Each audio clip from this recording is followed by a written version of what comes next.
Hi everyone, Aaron here for Zollotech, and today Apple released WatchOS 10.5 to the public. WatchOS 10.5 is available around the world for all WatchOS 10 supported devices and is available now. Now if you're a beta tester or developer, you won't have an update, as this update is the same exact build number and update as the RC2 that was released last week. So WatchOS 10.5 RC2 is the same, you just got to try it out early. Now, as far as other Apple releases, Apple also released many different updates. iOS 17.5, iPadOS 17.5, updates for Apple TV, HomePod, Mac, and other older devices as well.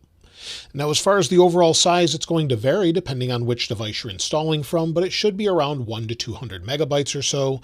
Let me know what your install size was in the comments below. Now let's go ahead and take a look at the build number and talk about what's new. So we'll go into our settings here. Under settings, we'll go down to general, then about. As you can see, the build number is 21T576. And like I said before, this is the same build if you were on the RC2 version. Now, as far as what's new, if we go back to the home screen or our main watch face here, press and hold, and then swipe over, we'll go ahead and add a new one, and you'll see we have a new Pride Radiance band. We have different colors to go along with this. You'll see we can switch through different ones, and there are no complications to go along with this. So this is something Apple does every single year, and it goes along with the new Pride Radiance watch band. But first, if we go into this one, and then we set it, and maybe I put it on my wrist like this, set it down, you'll see it sort of goes to sleep. If I pick it up, it moves around. It has a nice little animation to it, and just looks pretty good overall as it animates when you lift it. If we go to Apple's website, you'll see that they have the new Pride collection, and if we scroll down, the new Pride band is available a little bit later. So it does require WatchOS 10.5, but also comes out on May 22nd for $99 or May 23rd in other regions outside the US and Canada. So that's available or will be available pretty soon. Now, as far as other new features and changes, well, there's not a whole lot more in this one. In fact, this is a pretty small update where Apple just says that there's bug fixes and security updates. Now, as far as bug fixes, they don't say specifically what it is, as far as maybe a battery fix or anything else, but we do know one thing that's fixed, thanks to a viewer that sent this in, where if maybe you're using a third-party app such as Overcast to listen to podcasts, let me turn this down here, press play, and it will actually start playing and sync properly now on the Apple Watch. I can control it. It works as you would expect, jump around as you would expect, and it looks like those issues have been fixed. So if you're using Pocket Cast or Overcast, that seems to be working properly with this update. We do have some security updates to go along with this. If we go to Apple's security website, on Apple's security website, if we scroll down, you'll see that we have all the latest updates I mentioned earlier. If we go down to where we have WatchOS 10.5, there's quite a few to talk about here, with Apple AVD, Apple Mobile File Integrity, Maps, Remote View Services, Shortcuts, and WebKit. So there's some important security updates, and if you wanted to read this, it says the impact an app may be able to read sensitive location information. They fixed it with the description here. A path handling issue was addressed with improved validation. And then they mention who actually gave them the tip that there was an issue here as far as the security. So if you're wondering if you should install WatchOS 10.5, I would definitely recommend it just because of the security updates. Of course, you get additional bug fixes and maybe some we haven't heard about.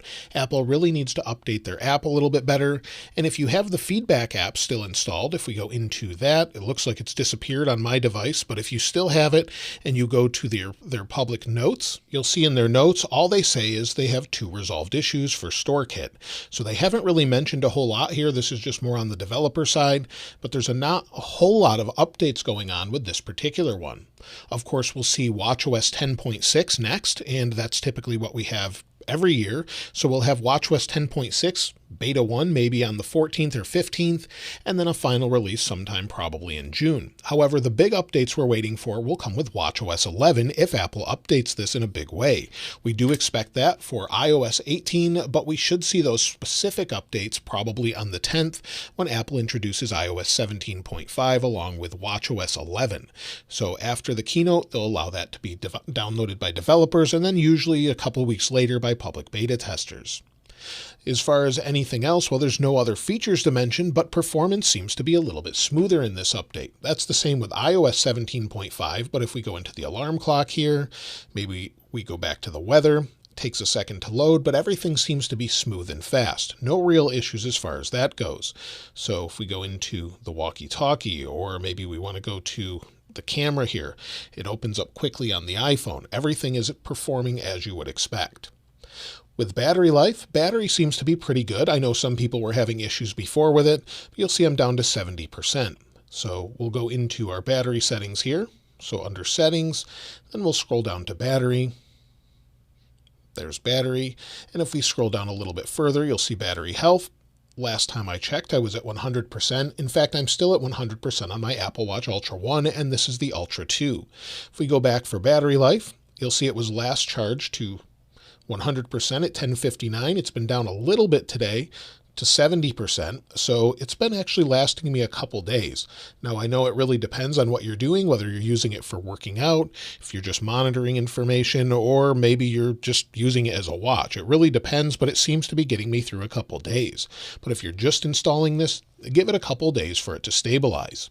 As far as those wondering what watch face I'm using, if we press and hold, you'll see this is the modular watch face. If we go to edit, you'll see it's pretty much normal complications where we have the date here, we have messages, then music, compass, and weather, but in the middle is the app called Lumi. So if we go into that, you can see different information such as sunrise, countdown to golden hour, or a good time to take photos or video. And this is actually a paid app I paid for and put on the watch. I think it looks great. I've been using it for years and it works well. And there's an iPhone companion for that also. So that's everything in WatchOS 10.5. Not a real big update, but some security updates, some bug fixes, and that's pretty much it with a new watch face. Let me know if you've installed it already and how it's going for you. And of course, I'll link this wallpaper in the description like I normally do. If you haven't subscribed already though, please subscribe. And if you enjoyed the video, please give it a like.